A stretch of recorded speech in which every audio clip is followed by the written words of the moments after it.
Sunshine, it's our sunshine. Hello everyone, I'm Dr. Sahitya Bommidi, working as a full-time consultant at Sunshine Hospitals, Gachibowli. So today I'm going to talk about gynecological cancers, as this month, September, is Gynecological Cancer Awareness Month. I don't know whether you know this or not, but 1 in 7 women do not know, cannot name the gynecological cancers and what are the names of the gynecological cancers. We have ovarian cancer, we have vaginal cancer, vulval cancer, cervical cancer and the womb cancer, which is also called as uterine cancer. So these 5 gynecological cancers each present with different signs and symptoms. When you see these kinds of signs and symptoms, you have to immediately consult your gynecologist. So coming to the ovarian cancer, the ovarian cancers are mostly seen in the postmenopausal age group, and these women present with a bloating abdomen and irritable bowel syndrome symptoms, constipation.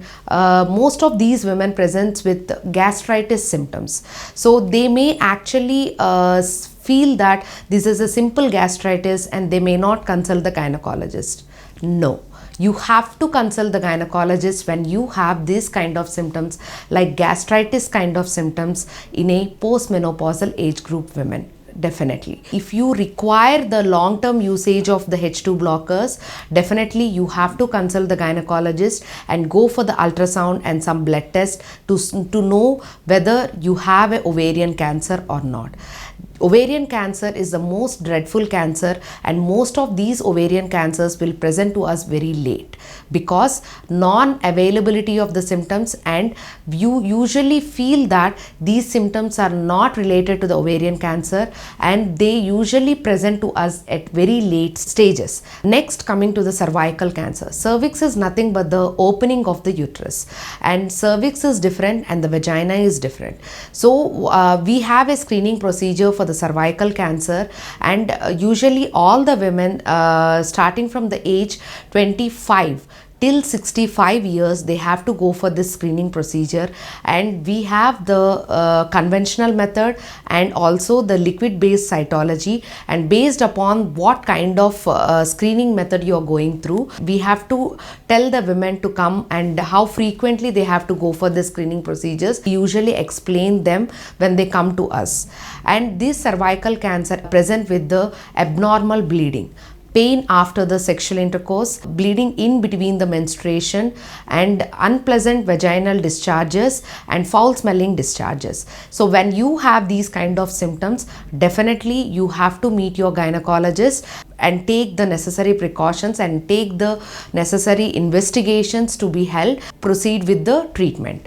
So next, coming to womb cancer or uterine cancer, these present with the heavy menstrual bleeding, and most of them present with the postmenopausal bleeding.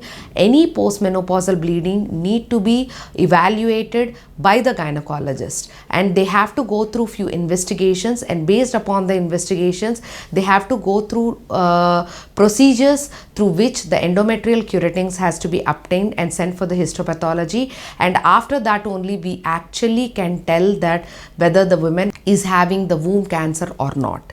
Coming to the vaginal cancer and vulval cancer, most women gets confused with this, what is vagina and what is vulva. Vulva is nothing but the external genitalia, and the vagina is nothing but the opening of the internal genitalia when it comes to the external area. This vaginal cancer or vulval cancer will present with extensive itching, and they may present with abnormal bleeding, and they may present with the ulcers and mass in the vagina and mass over the vulva. So when you have these kind of symptoms, definitely you have to consult your gynecologist and take the necessary treatment. We here at Sunshine Hospitals are providing with the screening procedures for all the cancers, and as a couple you can come to us and know each and every symptoms and how do they present with, and what kind of screening procedures are there for each and every cancer, and how the treatment can be done. Thank you.